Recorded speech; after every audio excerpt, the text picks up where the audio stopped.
शिव पुराण कथा कहानी के पीछे क्या है विज्ञान?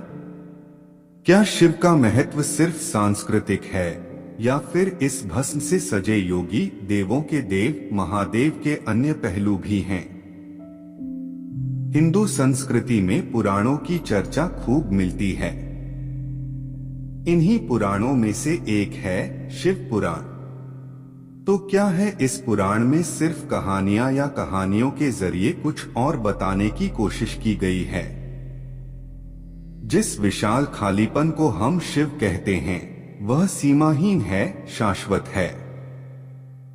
मगर चूंकि इंसानी बोध रूप और आकार तक सीमित होता है, इसलिए हमारी संस्कृति में शिव के लिए बहुत तरह के रूपों की कल्पना की गई। गूढ़ समझ से परे ईश्वर, मंगलकारी शंभो, बहुत नादान भोले, वेदों, शास्त्रों और तंत्रों के महान गुरु और शिक्षक, दक्षिण मूर्ति, आसानी से माफ कर देने वाले आशुतोष, सृष्टा के ही रक्त से रंगे भैरव, संपूर्ण रूप से स्थिर अचलेश्वर, सबसे जादुई नर्तक नटराज आदि। यानी जीवन के जितने पहलू हैं, उतने ही पहलू शिव के बताए गए हैं। आम तौर पर दुनिया के ज्यादातर हिस्सों में जिस चीज को लोग दैवी या ईश्वरीय मानते हैं, उसे अच्छा ही दर्शाया जाता है।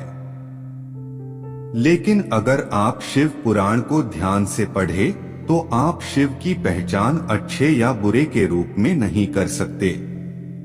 वह सब कुछ हैं, वह सबसे बदसूरत हैं, वह सबसे खूबसूरत भी हैं। वह सबसे अच्छे और सबसे बुरे हैं, वह सबसे अनुशासित भी हैं, मगर पियक्कड़ भी। उनकी पूजा देवता, दानव और दुनिया के हर तरह के प्राणी करते हैं। हमारी तथाकथित सभ्यता ने अपनी सुविधा के लिए इन हजम न होने वाली कहानियों को नष्ट भी किया, मगर शिव का सार दरअसल इसी में है। शिव की शख्सियत जीवन के पूरी तरह विरोधाभासी या विरोधी पहलुओं से बनी है।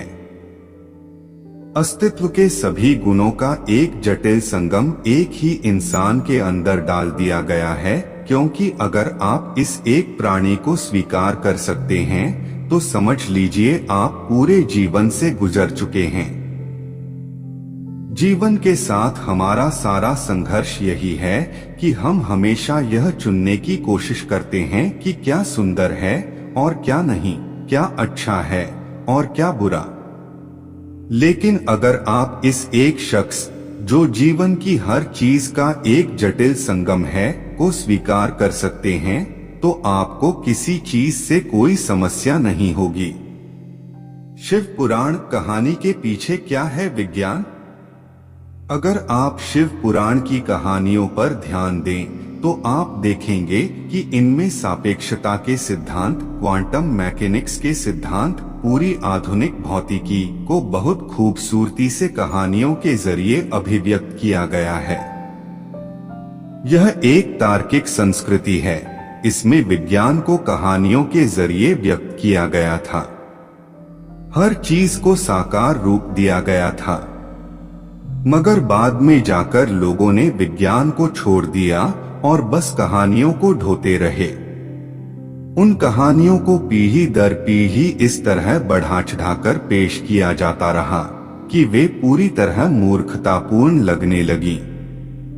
अगर आप उन कहानियों में फिर से विज्ञान को ले आएं, तो यह विज्ञान को अभिव्यक्त करने का एक खूबसूरत तरीका है।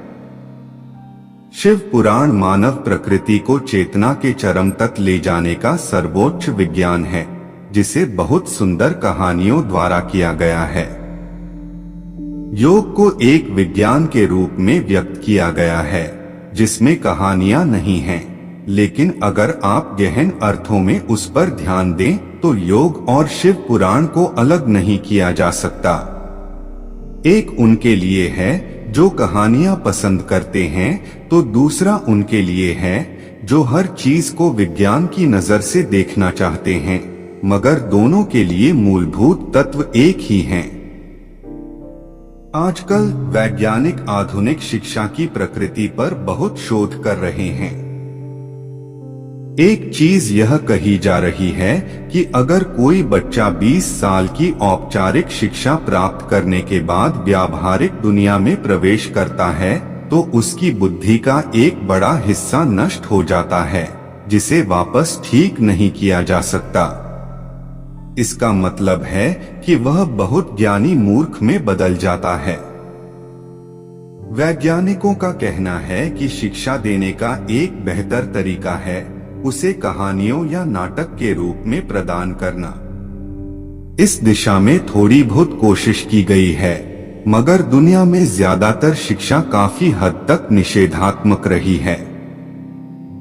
जानकारी का विशाल भंडार आपकी बुद्धि को दबा देता है जब तक कि वह एक खास रूप में आपको न दिया जाए। कहानी के रूप में शिक्षा प्रदान करना बेहतरीन तरीका होगा। इस संस्कृति में यही किया गया था। विज्ञान के सर्वोच्च आयामों को बहुत बढ़िया कहानियों के रूप में दूसरे लोगों को सौंपा गया।